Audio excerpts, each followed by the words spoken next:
on the NBA, it's something I'm quite fascinated about because for me there was one article written by Mark Merchant into Playbook, our good friend, that said the valuation that the NBA wants to put into the individual franchises, it's more than the revenue in a single franchise. It's more than the revenue that you generate with all European basketball. Well, it's relative. It is something like that because they were comparing at the two levels, right? One value of one franchise on this NBA Euro model compared to what the EuroLeague ecosystem generates, right? Yeah. I mean, it is a benchmark, although it's not entirely fair because the model here compared to the model in the US, and we'll get into that and why there's some miscalculation there from the part of the NBA into how to approach this. But to go first on the economic model, the economic model of US franchises is predicated on scarcity. So we have 30 NBA teams. We have these markets are yours, those markets are that guy. We have centralized rights, we distribute everything, but everything is centralized. The uniforms, the media, the sponsors, everything is centralized. Here you have a model of complexity, not of scarcity. Yeah. Because you have a centralized model that I was part of the team that had to go across Europe, try to sell in basketball in football country. And you have you see the limitations of the model very close by because you cannot dispose of Real Madrid's IP freely. You cannot dispose of Real Madrid's uniform or jersey because they have their deal with Adidas because of the football club, which is a very lucrative deal. Yeah. So the complexities of the European market added to the thing that we were discussing before about the politics, the socioeconomic profile of the countries. I mean, a country like Germany, which is a rich country, or at least, that's what was taught to us, right? And they told us in school. A rich country, it's not the same as Greece or Serbia. They have potentially an equally competitive basketball product, but the economics of the market doesn't sustain. In the US, you have a single market. Evidently, you have rich cities, smaller cities, but still, it's one single market. You fly 6 hours and you're still in the same country. Here, you fly 6 hours and you fly 1 hour in Europe and you find completely different culture, language. 100%. One of the that now you mentioned, I'm laughing because part of my role at the EuroLeague, I started in sponsorship. Then, adding to that, I headed digital and content marketing, right? And that's where we got to work closely. One of the things that with the media department we did was creating a customized access from the markets because the EuroLeague speaks English, and English is not the official language in any of the markets. It's true. Because there are no English teams in there. Now you have London Lions in the Euro Cup, which kind of to show the way forward, right? But we had at that time 14 different languages, 14 different countries, and we were speaking in English, so we weren't breaking through. Evidently, the fans and the media covered the team because those are very relevant teams, right? But then what we did is, and especially the guys from the media department, Diego and Alex, which are there still, they devised a program that was called the Premium Media Partnership Program. So we went in each of the markets and we signed an exclusive deal with one of the leading media companies. And what we did is we redirected our website to there. They created a lookalike of EuroLeague. Yeah. We gave them access content, customized content by the market. If you went to France, it was L'Equipe. In Spain was us. In Germany was Spox. In Greece was Sport 24. Then it was another one, and so on. With that movement, we grew exponentially because the fans consume. You need to be where the fans are. I mean, I don't need to preach to the choir because you're a social media guy. You know that better than anyone. But those were the type of initiatives within the realm of what we could do at the EuroLeague that we managed to pull through. But then commercially, finding a sponsor and not being able to activate it in the same way in each of the markets, it was complex because of the complexity of the football clubs mostly. They have their own programs, and those are far more lucrative contracts, right? So the miscalculation of the NBA, I think, is trying to think that Europe can operate like US and try to think that you can pull everyone from the top markets. But it's actually a pull and push approach. So you need to pull the big markets because it's a reality that in the rich markets like France a little bit less now, Germany a little bit less, which is world champion and European champion, and the UK, which basketball is very, very, very small still. You are very relevant. And those are the richest markets. You need to be relevant there. But the essence of the product that you're selling is the 22,000 people in Belgrade. So it is very complex to actually match those two, because you will not be able to leverage economically Belgrade as a market, but you need the Belgrade teams to build the product. I think there's another miscalculation there from the NBA, and it's because I've read some articles about the project, how they're thinking about it, where they're thinking to place the franchises. So they talk about London, they talk about Manchester. The biggest miscalculation, in my opinion, is thinking that by putting a football brand into a franchise in a big city, you're gonna get fans. Because if you think about Real Madrid and Barca, yes, they are a football franchise, a football above brand, all, yeah. Above all. But there's still a big, long basketball tradition. Yeah. Very, very long. And you have fans that are just basketball fans. But you don't have that in Manchester. No. Because Manchester City, Manchester United don't have any real basketball fandom. I mean, that's true, but also that's something that I think we need to copy from the Americans, which is, it's kind of naive, but it's real, which is long-term vision. They are not saying that they are going to create 1 million fans in Manchester in 1 year, 5 years, or 10 years. What they are saying is that there's a space that basketball can occupy. Yeah.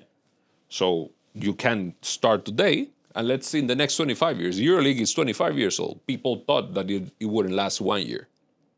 So long-term vision is usually, beneficial to any analysis. And that's how they play. How you can afford long-term vision is the key here, because now everyone is talking about numbers and about the values, about the investors, the funds, and whatever, and that's about long-term vision. The thing is, who can sustain that long-term vision to actually be able to execute and do the things that they need to do? That's what no one knows. I mean, the NBA knows, I guess, but no one in the ecosystem has managed to know what is the proposition, right? And that's where the doubts are right now. And another challenge that I think this will find is that if you go to countries like Spain, France, Germany, you have decent infrastructures when it comes to basketball. But when you go to countries like Italy, Greece, yeah, you're point, but you're talking about infrastructure. You're talking about decent infrastructure, and that's the key of the model. There's no way that those valuations on a per franchise or per market, per city basis hold if you don't have a 365 days a year arena. There's no way. With 40 basketball dates, you cannot make the economics. Regardless, is the Chicago Bulls playing in Paris, or is Paris Basketball or PSG playing in Paris? You need to create an economic structure that, with a tentpole like NBA or EuroLeague, which honestly I hope that there's some sort of understanding and they can work together. A tentpole tenant, you have 40 nights of top basketball there, but then you have 200, 300 days that venue can generate revenue and economic impact. That's how that franchise gets that value. And that's the key. I mean, I'm not a betting man, but if I will bet, funds, I know funds that they wouldn't entertain this conversation just because of the NBA brand. That's not enough. No, that's absolutely, yeah. It is. What is the commercial engine that you will put here that is going to generate revenue every day. Yeah. That's the play, and that's the venue. That's the thing. For example, if you look at Madrid, I think that let's call it the football folklore has it that Atletico de Madrid is going to have a new indoor venue for concerts, but they could as well play basketball. It's going to be done very similarly to the Cup Live in Manchester, which is the same model. But Real Madrid is not going to play there.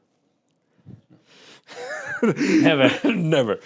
So what is the issue there? So does Madrid supports another new venue, or Real Madrid needs to come to an agreement with the regional government and take Wizzing, or they are going to build an arena in Valdebebas?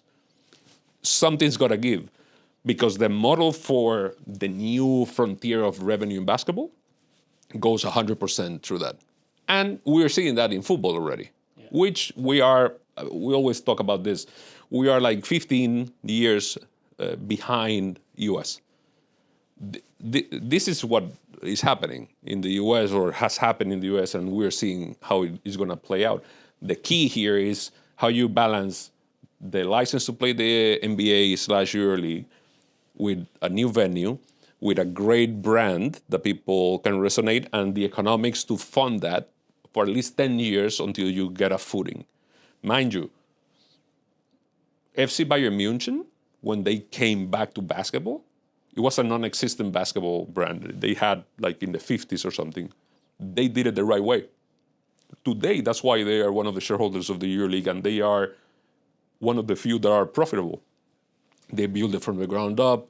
They burn their steps into going into the different competitions. They tested, learned, and created an economic engine with a great brand. Packed arena, new arena, economic engine. Paris basketball, for all their glory, they reposition and reframe what basketball fandom means in Paris, which is potentially the most basketball city of it all. They had 5 professional basketball teams in Paris. None of them broke through to that level of competition. They've done it, and they've done it with the brand as well. So it is possible to create fandom. So yeah, you can have the Manchester Citizens someday being a powerhouse. It's not going to be the next day. But right now, they have the Manchester Giants, which is a very small team. The British Basketball League right now, if you translate that entirely to Spain, is a 2nd to 3rd division league. That is the reality of that league. But they have the best markets, and they're going to have the best venues, because London is going to build a new arena as well. Yeah. So you have that going in favor of this new repositioning. And in all this ecosystem, how do you think places like the brand new Roig Arena in Valencia are going to play out? Because it's probably the best basketball arena in Europe at the moment. Hands down, the best. I haven't been, but people that have been there told me it's another level. It's something else.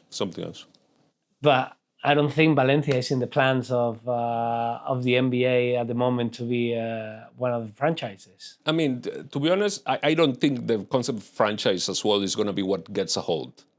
I think it's going to be very similar to what the EuroLeague is right now. So you have some fixed clubs. Will they be shareholders or not? If I'm the NBA, why a club should be a shareholder if they're not paying like all the rest are paying, right? Yeah. So maybe you have a different model there. But the logic of Valencia, for example, is that they will have a shot, because what we know, and out of the Football Super League fiasco, let's say, is that there's not going to be a close league in Europe. That's for sure. So that's why the proposition of the NBA is, let's have 5 seeded clubs plus 2 hotbed cities, right? So they have the 2 cities in UK, 2 cities in Spain, 2 cities in Italy, 2 in Germany, 2 in France, and one team in Athens and 1 team in Istanbul. Yeah, people is arguing why 1 and 1, maybe 2 and 2. You have very, very good brands there. But then you need to open the door so people can qualify to it.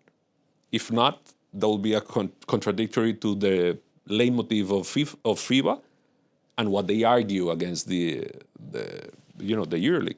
which is funny, how money and how things move things around, because now they are trying to build exactly the same model that we built at the EuroLeague 8 years ago. We proposed a pyramid system that should work like this. And now they're going back to the original idea. Correct. Always something's got to give. And evidently, usually in sports, the battles are not about the concept, but it's about who runs the concept.